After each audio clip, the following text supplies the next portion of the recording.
सर्वप्रथम जे first time या हॉल मध्ये आले त्यांच्यासाठी एकदा जोरदार क्लॅपिंग झाली पाहिजे. आणि छोटीशी ओळख करून देण्याच्या अगोदर ज्या व्यक्तीने शिकवलं टिकवलं जिथे जिथे खूप अडचणी येतील त्या ठिकाणी येऊन मदत केली असे माझं ग्रेट अँड ग्रेट आपल्या एसटी स्टार पडलं संभाजी सुरवंश सरांसाठी एकदा जोरदार क्लॅपिंग झाली पाहिजे.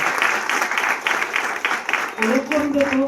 नाव लांडगे अमर, प्रॉपर वांगी, तालुका औसा, डिस्ट्रिक्ट लातूर. गेले 1.5 वर्षापासून या बिझनेसला सुरुवात केली आहे. या बिझनेस मध्ये येण्याच्या अगोदर कॉलेज स्टुडंट होतो आणि क्लासेस मध्ये जॉब करत होतो. या दोन्हीला घेऊन या बिझनेसला सुरुवात केली आहे. या बिझनेस मध्ये येण्याचं आणि तुमच्यासोबत बोलण्याचं कारण फक्त एकच आहे की मला जुनाट खोकला होता. जवळपास आपल्या कंपनीचे 2 ते 3 महिन्याचा कोर्स करून आणि आपल्या कंपनीचे काही प्रोडक्ट यूज करून जवळपास पूर्णपणे प्रॉब्लेम आपण ज्या ब्रँड खाली काम करतो त्या ब्रँड साठी आणि प्रोडक्ट साठी एकदा जोरदार क्लॅपिंग झाली पाहिजे. तुम्ही फर्स्ट टाइम जे आले तिथं जे कोणी युगल असतील टायगर असतील जे तुमचे सिनियर जे काय तुम्हाला सांगतील जशा पद्धतीने काम करायला सांगतील त्यांचं तुम्ही ऐकलं पाहिजे. त्याच्या पावलावर पाऊल टाकत चाललं पाहिजे. कारण बरेच जण असे असतात की त्यांनी जे सांगा ते करत नाहीत, वेगळंच काहीतरी करतात. मग त्यांच्या पावलावर पाऊल टाकत तुम्ही चला. नक्कीच तुम्ही टीसी होऊ शकता, एटीसी होऊ शकता, झेडटीसी होऊ शकता. जास्त काय बोलत नाही. आपले महागुरु इथं लाभलेले आहेत. हेमंत कवडे सरांसाठी एकदा जोरदार क्लॅपिंग झाली पाहिजे.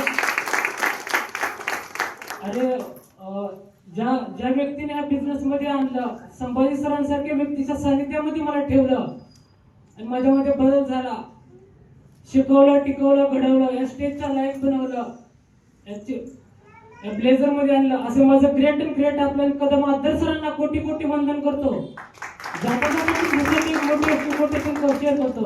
तरक्की होगी तो गिराने वाले भी होंगे, तरक्की होगी तो गिराने वाले भी होंगे, तुम तैयार रहना आजमाने वाले भी होंगे.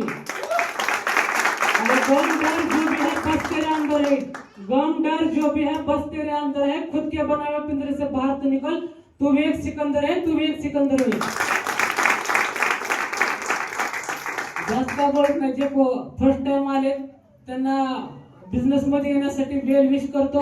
1 गाडीचं 2 गाडीचं महत्व समजून घ्या आणि या बिझनेस मध्ये या बिझनेस मध्ये येण्यासाठी वेल विश करतो. इथेच थांबतो. जय हिंद, जय महाराष्ट्र.